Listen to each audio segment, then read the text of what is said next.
राधे राधे। जय श्री कृष्णा, जय श्री राधे।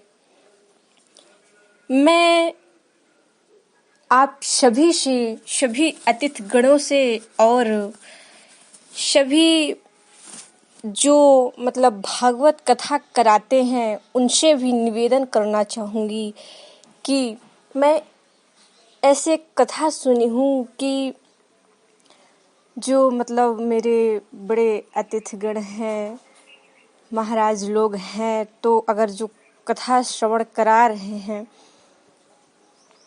मैं उनसे निवेदन करना चाहूँगी कि आप लोग जो कथा कराते हैं तो उसका रूल क्या है, उसका नियम क्या है। देखिए, फर्स्ट डे पर हम सभी कोई पहले कलश यात्रा की ओर चलते हैं, उसके बाद टाइम रहा तो अपना पहला अर्थ कह के समझा देते हैं, और अगर नहीं रहा तो बस कलश यात्रा की शुभ आरंभ करके जब तक हो करके उसको वहीं पर समाप्त कर देते हैं।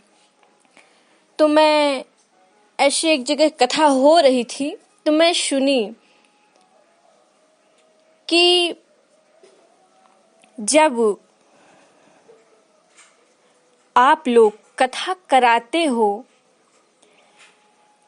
तो फर्स्ट डे की कथा क्या रहती है, सेकंड की क्या रहती है, थर्ड की क्या रहती है, फोर्थ की क्या रहती है, फाइव्थ है, सिक्स, सेवन क्या रहता है। तो फर्स्ट डे पर कथा का आरंभ कैसे हुआ, कथा का समापन कैसे हुआ, कथा कैसे स्टार्ट हुई, किस तरह अपना जीवन जीना चाहिए, इस सब मैटर में बताया जाता है। किस तरह पूजा पाठ करनी चाहिए, हर चीजें हैं। जब तक आपका जीवन है, क्या कोई जानता है कि मेरा जीवन कब तक है? कोई नहीं जानता। मगर एक बार सभी से निवेदन करना चाहूंगी कि मैंने कथा सुनी कि कई लोग कथा कराते हैं तो फर्स्ट डे हो या चाहे सेकंड डे हो, पहले ही कृष्ण भगवान का नाम ले लेते हैं, उनका ही वर्णन करने लगते हैं। ऐसा क्यों? जब भगवान श्री कृष्ण जी का जैसे हम लोग कथा कराते हैं तो भगवान श्री कृष्ण का जन्म चतुर्थ दिवस के अंतराल पर होता है, तो भगवान श्री कृष्ण का पहले ही वर्णन क्यों कर देते हैं? मैंने जितनी भी कथा कराई, मेरी कथा अगर आप लोग सुने होंगे, अधिकतर तो मेरा भजन ही है, मगर अगर आप लोग सुने होंगे कथा तो मैंने कहीं भगवान श्री कृष्ण का जब से जन्म हुआ उसके बाद मैं वर्णन जरूर की हूँ, उसके पहले मैं वर्णन की ही नहीं। आप लोग अगर मेरी कथा सुनेंगे तो आप लोग को खुद ही पता हो जाएगा कि हाँ, भगवान श्री कृष्ण का जब जन्म हुआ उसके बाद मैंने उनका वर्णन किया है, उसके पहले मैं उनका वर्णन नहीं की हूँ। तो मैं आप सभी अतिथि गणों से सभी से निवेदन करूं कि जब तक भगवान श्री कृष्ण का जन्म ना हो जाए तब तक उनका वर्णन करते ही नहीं है। क्योंकि जब भगवान श्री कृष्ण जन्म लेते हैं उसके बाद तो सभी लीलाएं करते हैं, उसके बाद सभी लीलाएं प्रारंभ होती हैं। क्या कृष्ण, अगर भगवान श्री कृष्ण जब जन्म लिए ही नहीं तो उनकी लीला आई कहां से? ये तो सभी कोई जानते होंगे। जब भगवान श्री कृष्ण जन्म लिए ही नहीं तो उनकी लीला आई कहां से?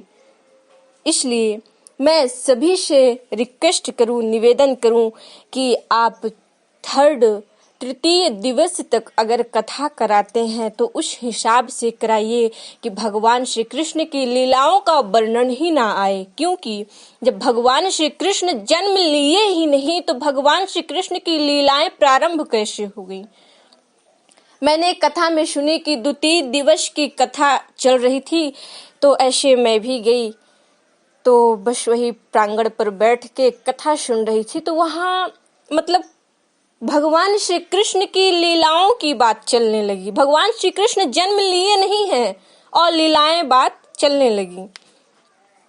तो मैंने अपने मन में इतना तो अवश्य लाई कि भगवान श्री कृष्ण ने अभी जन्म नहीं लिया और इनकी लीला प्रारंभ कैसे हो गई? वो भी कौन सी लीला थी कि जब भगवान श्री कृष्ण को पूतना नाम की जो आती है राक्षस, वो जब उनको मारने के बहाने से आती है, तब की कथा चल रही थी। तो मैं सोचने लगी, जब भगवान श्री कृष्ण ने जन्म ही नहीं लिया तो ये कथा प्रारंभ कहाँ से हो गई। इसलिए मैं आप सभी से निवेदन करूं, और जो मेरे भैया बहन बड़े अतिथिगण हैं, तो मेरी दीदियां हैं मुझसे बड़ी छोटे जो भी हैं,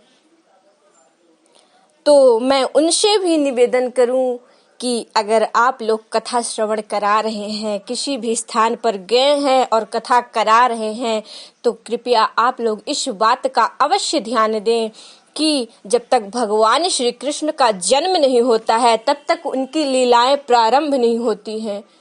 क्योंकि जब श्री कृष्ण भगवान प्रकट हुए हैं तभी से उनकी लीलाएं प्रारंभ हुई हैं। अगर जब जन्म ही नहीं लिया तो उनकी लीला कहाँ से हो सकती है।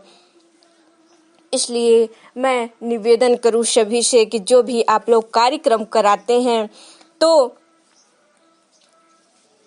तृतीय दिवस तक तो भगवान श्री कृष्ण का वर्णन करें ही ना, क्योंकि जब भगवान श्री कृष्ण ने जन्म लिया ही नहीं तो उनका वर्णन करना क्या आप लोग कह के उनका वर्णन कर सकते हैं। मैं कथा वो सुनी, इसलिए मुझे बहुत दिनों से मेरे मन में खटखटा रहा है। कई लोगों से मैंने ऐसे कथा सुनी, मगर वहां पर कह नहीं पाई कि चलिए हो गया ठीक है, किसी की कथा पर प्रतिबंध क्यों मैं लगाऊं, क्योंकि सबका रूल अलग अलग है। मगर मैं रूल ये चेंज करना चाहती हूँ या कराना भी चाहती हूँ कि भगवान श्री कृष्ण जब जन्म लेते हैं उसके बाद उनकी लीलाएं प्रारंभ होती हैं। तो आप लोग से भी मैं निवेदन करूं कि जब भगवान श्री कृष्ण का जन्म का कार्यक्रम हो उसके बाद आप लोग सभी उनका वर्णन कर सकते हैं, हर लीलाएं बता सकते हैं, जो भी लीलाएं हो सब कुछ बता सकते हैं, मगर जन्म के पहले उनका नाम, उनके गान का वर्णन नहीं किया जाता है। क्योंकि जन्म उनने लिया ही नहीं तो उनका वर्णन हो कहाँ से सकता है। इसलिए मैं सभी अपने प्रियजनों से सभी से निवेदन करूं कि ऐसी कथा की शिक्षा ना दें तो ज़्यादा अच्छा है। धन्यवाद। अगर मेरी बातों को जो समझ सकता है